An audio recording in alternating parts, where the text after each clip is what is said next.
Hey, so before we get started, obviously the majority of the time on this interview is going to be talking about Ghana Country. But before we kind of dig into that, tell us a little bit about your directing career and other films you've helped create. Well, I think my work has really run the gamut. I think, I got into doing documentaries back, like straight out of college in the 90s and worked with legendary documentary filmmaker Albert Maysles when he had a company then. And that was really the cinema verite tradition of documentaries. So documentaries, what cinema verite is about, immersing the camera in real time unfolding events, following people around.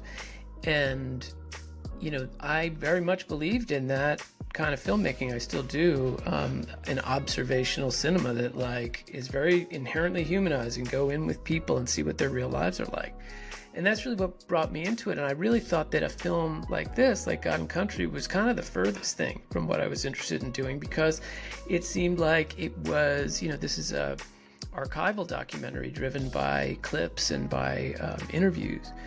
But I did, in 2013, I was brought in to do a series for CNN called The 60s, which was a historical archival documentary series. And I discovered that I loved it. I'd spent my entire career sort of avoiding the form because I really wanted to show how documentaries could be, I think the feeling was when I was growing up, is that documentaries were a little like medicine. They were good for you, but they weren't that fun, it didn't taste good.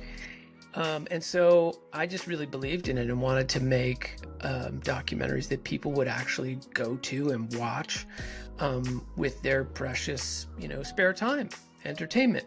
But over time, you also really you don't want to be making empty calories, right? You don't want to just be making tasty, fun stuff and, okay, we ate some popcorn and we had a good time.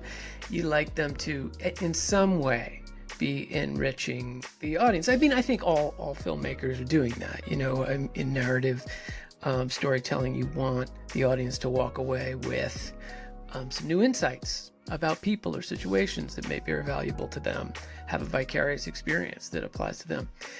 But anyway, so, God and Country is a good example because really I'm trying to bring these two different ideas together, give it a narrative shape and a narrative tone that draws people through the storytelling so that you feel the same way you would on a scripted narrative film, like you are on the edge of your seat. You're being told a story and you're being, sort of pulled through that story in an emotional way, even though the principal content is, coming from interviews, not an immersive camera like we were doing in the cinema verite days.